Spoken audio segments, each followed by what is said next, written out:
Hello friends, good morning to all. This is our YouTube channel तैयारी beginners की। आज है 29 मई 2020। Important current affairs with static GK हम डिस्कस करने वाले हैं। तो सबसे पहले आपको क्या करना है, कॉपी लिंक कीजिएगा और अपने जो भी व्हाट्सअप फेसबुक ग्रुप है उनमें शेयर कर दीजिएगा। और तैयारी बिगनर्स की को सब्सक्राइब करना बिल्कुल भी मत भूलिएगा। चैनल को सब्सक्राइब करके लाइक और बेल आइकन को प्रेस ज़रूर कर लीजिएगा, ओके। क्योंकि आपको इतना फ्रूटफुल कंटेंट एक बार में मिल जाता है, तो आप जल्दी से सब्सक्राइब जरूर कर लेना। तो देखते हैं आज की न्यूज़ेस क्या क्या हैं। फर्स्ट न्यूज़ है 27 से 29 मई 2020 और जून 2020 के अंतिम सप्ताह में किस व्यक्ति की अध्यक्षता में 2 चरणों में सेना कमांडरों का सम्मेलन आयोजित किया जाएगा। तो सेना अध्यक्ष जनरल मनोज मुकुंद नरवाने की अध्यक्ष में ये सम्मेलन आयोजित किया जाएगा। अब भारतीय सेना की बात आई तो इसके बारे में भी थोड़ी सी जानकारी ले लेते हैं। भारतीय सेना की स्थापना हुई थी 1 अप्रैल 1895 को। आदर्श वाक्य है इसका, सर्विस बिफोर सेल्फ, स्वपूर्व सेवा। रंग है सुनहरा, लाल और काला। वर्षगांठ जो है 15 जनवरी को मनाई जाती है, मतलब कि आर्मी डे जो है कब मनाया जाता है, सेना दिवस 15 जनवरी को मनाया जाता है। थल सेना अध्यक्ष कौन है, जनरल मनोज मुकुंद नरवाने जी हैं। उप सेना प्रमुख हैं लेफ्टिनेंट जनरल शरद चंद्र जी। नेक्स्ट क्वेश्चन है, फिच रेटिंग्स संस्थान ने चालू वित्त वर्ष 2020 से 21 में भारतीय अर्थव्यवस्था कितने % तक संकुचन का अनुमान लगाया। संकुचन का मतलब आप समझ ही गए होंगे, कम। तो संकुचन का अनुमान लगाया तो 5% संकुचन का अनुमान लगाया गया है फिच रेटिंग्स के द्वारा। और फिच रेटिंग्स है क्या, तो फिच रेटिंग्स एक इंडस्ट्री है फाइनेंशियल सर्विस की। ये जो भी फाइनेंस जो सर्वे होते हैं उनकी इंडेक्स जारी करती है। तो इसकी फाउंडेशन हुई थी 1914 में। फाउंडर हैं जॉन नोल्स फिच, इसी के नाम से इनका फिच रेटिंग्स नाम रखा गया है। Headquarter New York city, US New York में मिलेगा। की पीपल अगर पूछ लिए जाएँ तो कौन है, तो पॉल टायलर है, CEO of Fitch group. Fitch group का ये एक फ़ोटो हमने लगा दिया है जिससे आप समझ जाएं कि फिच रेटिंग्स जो होती है किस तरह का लोगो उसका होता है, ओके। नेक्स्ट क्वेश्चन है, फिच रेटिंग संस्थान के अनुसार वर्ष 2020 में दुनिया की सकल घरेलू उत्पाद या जीडीपी की फुल फॉर्म भी याद रखिएगा, gross GROSS gross domestic product. Gross domestic product का पूर्व अनुमान कितना रहा है, तो 4.6% रहा है। नेक्स्ट क्वेश्चन है, तुर्की के राष्ट्रपति रेसेप तय्यिप एर्दोगन तुर्की में तख्ता पलट की 60वीं वर्षगांठ पर किस शहर के पास पानी में स्थित लोकतंत्र और स्वतंत्रता द्वीप का उद्घाटन करेंगे, तो इस्तांबुल में। इस्तांबुल क्या है, अफ्रीका का एक शहर है इस्तांबुल, ओके। वो सॉरी, अफ्रीका बोल रहे हैं, टर्की का एक शहर है इस्तांबुल। अब टर्की की बात करें तो टर्की की जो राजधानी होती है वो होती है अंकारा और यहाँ की मुद्रा होती है लीरा। नेक्स्ट क्वेश्चन है, अफ्रीका आर्थिक आयोग, अफ्रीकी विकास बैंक और अफ्रीकी संघ आयोग द्वारा उद्घाटन किया गया सूचकांक कौन सा है, तो वह द्वितीय Africa regional integration index, okay.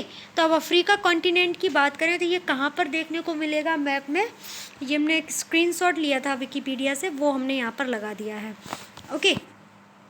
तो ये जो है ये हमारा भारत है, इसके अगर रेस्पेक्ट में देखें तो ये जो कॉन्टिनेंट है वो है अफ्रीका का, ओके। इधर इसका अटलांटिक सागर है, इधर हिंद महासागर है, ओके। तो इसको अच्छे से याद रखिएगा कि इसकी जो लोकेशन है अफ्रीका की वो कहाँ है, इधर दक्षिण अमेरिका हो जाएगा। उधर की ओर देखेंगे तो वहाँ पे ऑस्ट्रेलिया मिलेगा आपको। एशिया के बाद सबसे बड़ा अगर द्वीप पूछ लिया जाए तो वो अफ्रीका होगा सेकेंड नंबर पर। नेक्स्ट क्वेश्चन है, भारत ने युगांडा किस अफ्रीकी देश को जिंजा ज़िले में एक सैन्य युद्ध केंद्र खोलने या स्थापित करने में मदद की है, जिसका नाम क्या है। देखो अब ये क्वेश्चन थोड़ा समझ में नहीं आ रहा होगा, तो आपको याद क्या रखना है, भारत और युगांडा ने मिलकर क्या किया है, इस तरह देखो आप नोट्स अगर बनाएं तो इंडिया प्लस युगांडा ने क्या किया है कि एक सैन्य अभ्यास खोला है साथ साथ। उसमें क्या होगा, दोनों की युगांडा और इंडिया की जो भी सेनाएं होंगी वो वहाँ पर प्रशिक्षण मतलब प्राप्त करेंगी। तो उसका नाम क्या रखा गया, तो उसका नाम रखा गया इंडिया। और ये अफ्रीका के किस देश में अफ्रीका देश के किस ज़िले में खोला गया, तो जिंजा ज़िले में से ओपन किया गया है, ओके। नेक्स्ट क्वेश्चन है, किस राज्य के मुख्यमंत्री के चंद्रशेखर राव 29 मई को कोंडा पोखम्मा सागर परियोजना का उद्घाटन करेंगे, तो तेलंगाना। अब चंद्रशेखर राव तेलंगाना के सीएम है। तेलंगाना के बारे में स्टैटिक पोर्शन तो अभी हम बताएंगे, उससे पहले आपको एग्जाम के पॉइंट ऑफ व्यू से ये नाम बहुत अच्छे से याद रखना है। कोंडा पोखम्मा सागर परियोजना। कोंडा पोखम्मा सागर परियोजना किस राज्य से बिलोंग करती है, किस राज्य से संबंधित है? तेलंगाना राज्य से। तो तेलंगाना की बात करें, इसकी राजधानी क्या होती है? हैदराबाद। सबसे बड़ा शहर भी हैदराबाद है। हैदराबाद की बात करें तो ये कौन सी नदी के किनारे बसा हुआ है? तो ये मूसी नदी के किनारे बसा हुआ है। ओके, जिले यहाँ पर 33 हैं। राजभाषा यहाँ की तेलुगु और उर्दू होती है। गठन 2 जून 2014 को हुआ है। राज्यपाल तमिलसाई सौंदरराजन है। मुख्यमंत्री के चंद्रशेखर राव हैं। विधानमंडल द्विसदनीय है। विधान परिषद की 40 सीटें हैं। विधानसभा की 119 सीटें हैं। भारतीय संसद राज्यसभा की 7 सीटें हैं। लोकसभा से यहाँ पर 17 सीटें देखने को मिलेगी। तेलंगाना की नेशनल पार्क की बात करें तो Mrugavani national park, Mahavir Harina Vanasthali national park, Kasu Brahmananda Reddy national park, Bhagyanagar Nandana Vanam park और राष्ट्रीय वन में है ये महावीर हरेना वनस्थली नेशनल पार्क। ये सभी जो पार्क हैं वो कहाँ पे हैं? तेलंगाना के अंदर है। नेक्स्ट क्वेश्चन है, नगर प्रशासन एवं शहरी विकास मंत्री के टी रामा राव 28 मई को किस शहर में जैव विविधता रेलवे जंक्शन पर 690 मीटर लंबे प्रथम स्तर के पुलिया का उद्घाटन करेंगे? तो हैदराबाद में। जो नगर प्रशासन एवं शहरी विकास मंत्री हैं, तो आपको होमवर्क में क्या करना है? नगर प्रशासन एवं शहरी विकास मंत्री हैं, उनका जो है नाम बताना है और उनका निर्वाचन क्षेत्र बताना है। ओके, अब मंत्री का नाम तो इसमें लिखा ही हुआ है, के.टी. रामा राव। इन्होंने क्या किया? 28 मई को किस शहर में जैव विविधता रेलवे जंक्शन पर 690 मीटर लंबे प्रथम स्तर के पुलिया का उद्घाटन किया है? तो हैदराबाद में ये उद्घाटन किया गया है। नेक्स्ट क्वेश्चन है, ग्रामीण क्षेत्रों के सभी व्यक्तियों को काम प्रदान करने के लिए किस राज्य सरकार द्वारा श्रम सिद्धि योजना शुरू की गई है? तो मध्य प्रदेश द्वारा। तो योजना का नाम क्या है? श्रम सिद्धि। तो इस योजना की शुरुआत किस राज्य में की गई है? तो मध्य प्रदेश में की गई है। मध्य प्रदेश की बात करें तो राजधानी क्या हो जाती है? भोपाल। सबसे बड़ा शहर भी इंदौर है। इंदौर स्वच्छता रैंक में सबसे आगे है, तो ये भी आपको याद रखना है। और कोविड-19 के केसेस भी सबसे ज़्यादा इंदौर में ही मिले थे, तो ये भी याद रखना है। जिले 52 हैं। राजभाषा हिंदी और सिंधी है। गठन 1 नवंबर 1956 को हुआ। राज्यपाल लालजी टंडन जी हैं। मुख्यमंत्री शिवराज सिंह चौहान जी हैं भाजपा पार्टी से। विधानमंडल जो है यहाँ की 1 सदनीय है। विधानसभा की 231 सीटें हैं। भारतीय संसद राज्यसभा से 11 सीटें देखने को मिलेंगी। लोकसभा से 29 सीटें देखने को मिलेंगी। उच्च न्यायालय की बात करें तो मध्य प्रदेश उच्च न्यायालय जो है इसका जबलपुर और खंडपीठ इसकी इंदौर और ग्वालियर में है। मुख्य न्यायाधीश वर्तमान में अजय कुमार मित्तल जी। मध्य प्रदेश की सीमाएं 5 राज्यों से मिलती हैं। उत्तर में उत्तर प्रदेश से, पूर्व में छत्तीसगढ़ से, दक्षिण में महाराष्ट्र से, पश्चिम में गुजरात से तथा उत्तर पश्चिम में राजस्थान से इसकी सीमा जो है टच होती है। अब मध्य प्रदेश को कई नामों से जाना जाता है। सोया प्रदेश, क्योंकि दालों का उत्पादन जो है सबसे ज़्यादा कहाँ होता है? मध्य प्रदेश के अंदर। ओके, टाइगर स्टेट भी कहते हैं मध्य प्रदेश को। मध्य प्रदेश को घड़ियाल स्टेट भी कहते हैं। मध्य प्रदेश को हार्ट ऑफ इंडिया भी कहते हैं। तो ये सारी चीज़ें हैं। जल महोत्सव अभी 2020 में हुआ था, जनवरी में भी, तो वहाँ पर जल महोत्सव मध्य प्रदेश के अंदर ही हुआ था। ओके, तो मध्य प्रदेश की लोकेशन आपको देख लेनी चाहिए कहाँ पर है, तो ये है। तो इसको हार्ट ऑफ इंडिया क्यों कहते हैं? क्योंकि ये भारत के मतलब बीच में बिल्कुल सेंटर में है, तो इसको इसलिए कहते हैं भारत का हृदय। ओके, ये राजस्थान से बॉर्डर शेयर करता है, अपना उत्तर प्रदेश से बॉर्डर शेयर करता है, छत्तीसगढ़ से बॉर्डर शेयर करता है, गुजरात से बॉर्डर शेयर करता है, इधर महाराष्ट्र से बॉर्डर शेयर करता है। ओके, नेक्स्ट क्वेश्चन है, पशु भेड़ पालन और मत्स्य पालन के निदेशक डॉक्टर मोहम्मद रजा ने किस राज्य में कारगिल के पहले सोलर लिफ्ट सिंचाई संयंत्र का उद्घाटन किया है? तो ये जो इसका आंसर होगा वो हो जाएगा लेह। अब लेह की लोकेशन आप लोग देख लीजिए, वो सॉरी लद्दाख की लोकेशन है ये। ओके, अक्साई चीन जो क्षेत्र है वहीं पर लद्दाख की लोकेशन है। अक्साई चीन क्षेत्र को क्या है, भारत जो है अपना पार्ट मानता है, पर चीन ने उस पर कब्जा कर लिया था। ओके, तो अब लद्दाख की बात हुई है तो लद्दाख का दृश्य देख लीजिए। लद्दाख बहुत ही सुंदर जगह है। अब तो ये यूटी भी बन चुकी है, तो अब यहाँ पर अगर आप कभी घूमने का प्लान बनाएं तो लद्दाख में एक बार ज़रूर जाएं। देखिए लद्दाख में प्राकृतिक रूप से कितना सुंदर है जो लद्दाख है। ओके, तो केंद्र शासित प्रदेश बन गया था 31 अक्टूबर 2019 को। राजधानी लेह, जिले यहाँ पर 2 हैं, कारगिल तथा लेह। ओके, भूतपूर्व राज्यपाल राधाकृष्ण माथुर या R.K. माथुर जी हैं। सांसद जमयांग शेरिंग नामग्याल हैं जो कि भाजपा के हैं। आधिकारिक भाषा यहाँ पर तिब्बती, लद्दाखी और हिंदी है। एक पांगोंग त्सो झील हिमालय में एक झील है जिसकी ऊंचाई 4500 मीटर है। ये मतलब 134 किलोमीटर लंबी है। ये वाली जो झील है, ये देखिए कितनी सुंदर झील है। और आपको अगर याद होगा, थिंक जो आपने 3 इडियट्स मूवी देखी थी, लास्ट में जो वो ड्रोन उड़ाता है, वो यही झील है जो उस मूवी में दिखाई जाती है। ओके, तो लद्दाख से ये जो झील है लद्दाख से तिब्बत में पहुंच जाती है, क्योंकि इसके जो बॉर्डर शेयर होता है तिब्बत और चीन से होता है उत्तर में, क्योंकि ये उत्तरी भारत में स्थित है।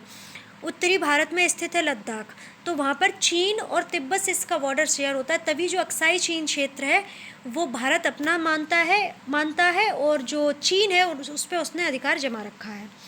नेक्स्ट क्वेश्चन है, किस राज्य ने डैमलर इंडिया, सलकॉम्प और अन्य कंपनियों के साथ 15,128 करोड़ रुपए के 17 समझौता ज्ञापनों पर हस्ताक्षर किए हैं जिससे राज्य में 47,150 नौकरियां पैदा होंगी? तो तमिलनाडु ने। तमिलनाडु की बात करें तो जिले यहाँ पर 32 हैं। राजभाषा तमिल है। गठन 26 जनवरी 1950 को हुआ था। विधानमंडल यहाँ की 1 सदनीय है। विधानसभा की 235 सीटें देखने को मिलेंगी। राज्यसभा से 18 सीटें हैं और लोकसभा की यहाँ पर 39 सीटें आपको देखने को मिलेंगी। तमिलनाडु राजधानी तो आपको पता ही है चेन्नई है। पड़ोसी राज्य इसके आंध्र प्रदेश, कर्नाटक और केरला है। मुख्यमंत्री यहाँ पर एडेपट्टी के पलानीस्वामी, राज्यपाल जो है बनवारी लाल पुरोहित जी हैं। तो ये रहा आपका तमिलनाडु, तो जिसका बॉर्डर किससे शेयर होता है? कर्नाटक, केरल और आंध्र प्रदेश से। ओके, नेक्स्ट क्वेश्चन है, केरल राज्य की पहली महिला पुलिस महानिदेशक कौन बनी है? तो आर श्रीलेखा नामक जो महिला हैं वे केरल राज्य की पहली महिला डीजीपी बनी है। ओके, अब बहुत सारे राज्य हो रहे थे, सभी के स्टैटिक पोर्शन हमने मर्ज इसलिए नहीं किए क्योंकि फिर आप भूल जाते हैं।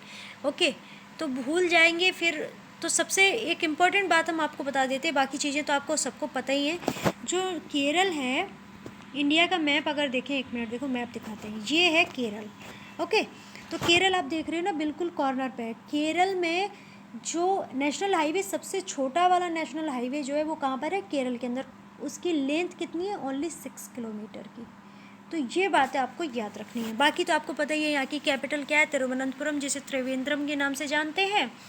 सीमा इसकी पश्चिम में अरब सागर से मिलती है, उत्तर पूर्व में कर्नाटक से मिलती है और पूर्व में तमिलनाडु और दक्षिण में हिंद महासागर से मिलती है। तो आपने ये देख लिया दक्षिण में कहाँ, देखो दक्षिण में आपने देखा ये हिंद महासागर है।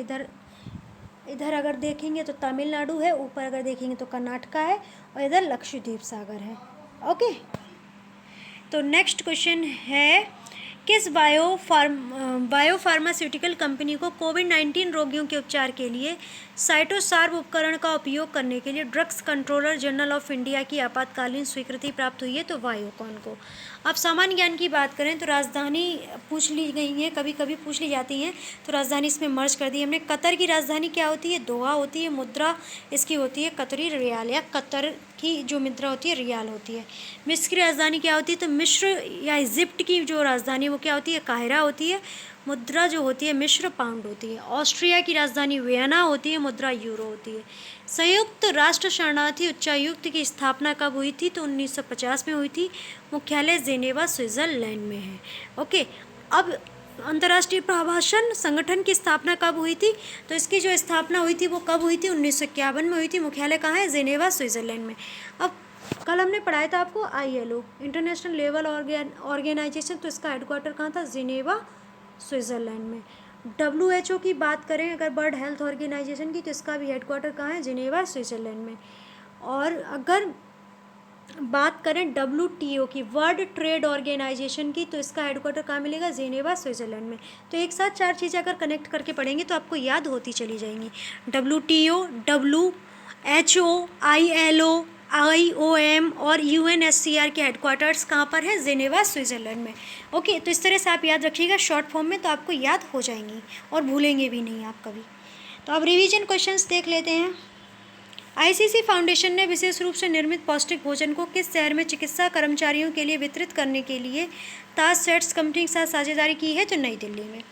नेक्स्ट क्वेश्चन है, चारधाम परियोजना के तहत ऋषिकेश धराशु सड़क राजमार्ग NH-94 पर किस शहर के नीचे 440 मीटर लंबी चंबा सुरंग का निर्माण किया गया है? तो चंबा शहर उत्तराखंड। नेक्स्ट क्वेश्चन है, केंद्र सरकार ने पहले के 61 दिनों के वार्षिक मछली पकड़ने के दिनों को घटाकर कितने कर दिया है? तो 47 दिन कर दिया है। नेक्स्ट क्वेश्चन है, इलेक्ट्रॉनिक उद्योग को आगे बढ़ाने और कृत्रिम बुद्धिमत्ता क्षमता को बेहतर बनाने में अपने अग्रणी कार्य की पहचान के लिए New York intellectual property law association द्वारा दिए जाने वाले प्रतिष्ठित inventor of the year award के विजेता कौन बने हैं? तो वो बने हैं राजीव जोशी जी, जो भारतीय अमेरिकी वैज्ञानिक हैं।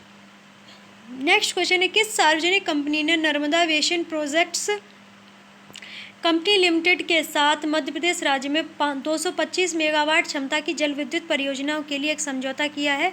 तो पावर फाइनेंस कॉरपोरेशन के साथ ये समझौता किया गया है।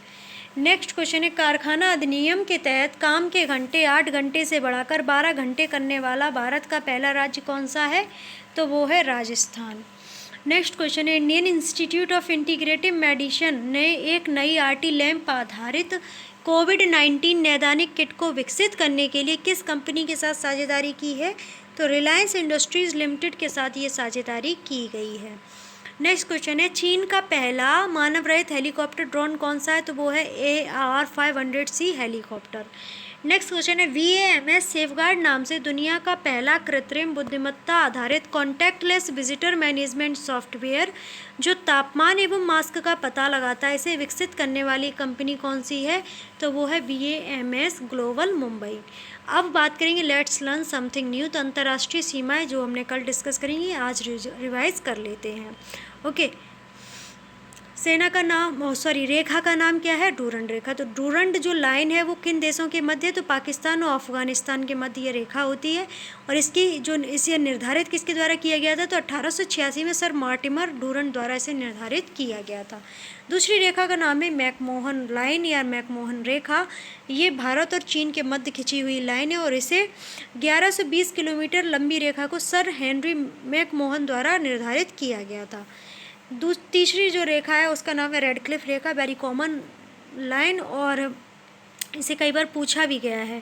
तो ये जो है भारत और पाकिस्तान के मध्य 1947 में भारत पाकिस्तान सीमा आयोग के अध्यक्ष सर साइरिल रेडक्लिफ द्वारा इसे खींचा गया था। नेक्स्ट क्वेश्चन है, खींचा नहीं मतलब निर्धारित किया गया था। नेक्स्ट क्वेश्चन है, रेखा का नाम है 17वीं समांतर रेखा, ये 7th पैरेलल। तो ये उत्तरी वियतनाम और दक्षिणी वियतनाम के मध्य में है। वियतनाम के एकीकरण से पहले ये देश को 2 भागों में बांटती है। नेक्स्ट है रेखा का नाम 24वीं समांतर रेखा या 24th पैरेलल। तो ये भारत और पाकिस्तान के मध्य है। पाकिस्तान के अनुसार कच्छ क्षेत्र का यह रेखा सही निर्धारण करती है, लेकिन भारत इस रेखा को स्वीकार नहीं करता है। नेक्स्ट क्वेश्चन है, रेखा का नाम है 38वीं समांतर रेखा, ये किस देश के मध्य है? तो उत्तर कोरिया और दक्षिण कोरिया के मध्य है। ये कोरिया को 2 भागों में ये बांटती है। रेखा का नाम है 49वीं समांतर रेखा, तो ये अमेरिका और कनाडा के बीच में है। ओके, ये अमेरिका और कनाडा को 2 भागों में बांटती है। रेखा का नाम है हिंडनबर्ग रेखा, तो ये जर्मनी और पोलैंड के मध्य है। ये प्रथम विश्व युद्ध में जर्मनी की सेना यहीं से वापस लौट गई थी। ऑर्डल नेशी लाइन, तो ये जर्मनी तथा पोलैंड के बीच में है। द्वितीय विश्व युद्ध के दौरान इसे निर्धारित किया गया था। नेक्स्ट रेखा जो है वो है मैगीनाट रेखा, ये जर्मनी तथा फ्रांस के मध्य है। जर्मनी के आक्रमण से बचाव के लिए फ्रांस ने यह रेखा बनाई थी। रेखा का नाम है सीज फ्राइड रेखा और ये किस किस देश के मध्य है? तो ये जर्मनी तथा फ्रांस के मध्य है। ओके, तो ये था हमारा आज का current affair with static GK and GS के साथ बहुत ही महत्वपूर्ण वीडियो। अगर आपको अच्छा लग गया है तो जल्दी से लाइक कर लो, फॉलो कर लो और सब्सक्राइब करके बेल आइकन को प्रेस कर लो। एंड जो भी आपके क्वेश्चन हो, क्वेरी हो, उसे कमेंट बॉक्स में मेंशन जरूर कीजिएगा। आपको जो होमवर्क दिया गया है वो ज़रूर से बताइएगा। एंड आप अगर PDF चाहते हैं तो टेलीग्राम ग्रुप को ज्वाइन कीजिए, वहाँ से क्लासेस की PDF आपको मिल जाएंगी। एंड आपको क्या करना है, जल्दी से चैनल को सब्सक्राइब करके वीडियो को शेयर ज़रूर कर दीजिएगा। एंड आप हमारे फेसबुक इंस्टाग्राम पेज को फॉलो कर सकते हैं, टिकटॉक हेलो ऐप पर भी आप हमें फॉलो कर सकते हैं। Daily motion website ShareChat Twitter अगर आप यूज करते हैं तो वहाँ पर भी फॉलो कर सकते हैं। लिंक सभी के डिस्क्रिप्शन बॉक्स में आपको मिल जाएंगे। मोस्ट इम्पॉर्टेंट आपके लिए खबरी पर आप जाइएगा। अगर आपके फ़ोन में नहीं है तो खबरी ऐप इंस्टॉल करना बिल्कुल मत भूलिएगा। उसके बाद तैयारी बिगनर्स की को वहाँ फॉलो कीजिएगा और ऑडियो रिवीजन ज़रूर से कीजिएगा। ओके, ऑडियो रिवीजन करते रहिएगा और फॉलो ज़रूर कर लेना। ओके, तो उसका भी लिंक आपको डिस्क्रिप्शन बॉक्स में मिल जाएगा, तो वहाँ से आप डायरेक्ट ज्वाइन कर सकते हैं। तो आप सभी का बहुत बहुत धन्यवाद वीडियो वॉच करने के लिए। क्या करना है आपको, आप घर पे रहिए, स्वस्थ रहिए, पढ़ते रहिए, मस्त रहिए, अपने स्वास्थ्य का ख्याल रखिए, अपने परिवारीजनों का ख्याल रखिएगा और हमेशा सकारात्मक रहिए, आगे बढ़ते रहिएगा और मन में हमेशा जुनून रखिए, हासिल कर लेंगे मुकाम अपना, तभी चैन से बैठेंगे। तो आपको बिल्कुल भी नेगेटिव नहीं रहना, बी पॉजिटिव। ओके, तो आपके साथ सब कुछ सही होता जाएगा और आप अपने मुकाम को ज़रूर हासिल कर लेंगे। तो आप सभी का बहुत सारा धन्यवाद एक बार फिर से। Don't forget subscribe and share. Okay.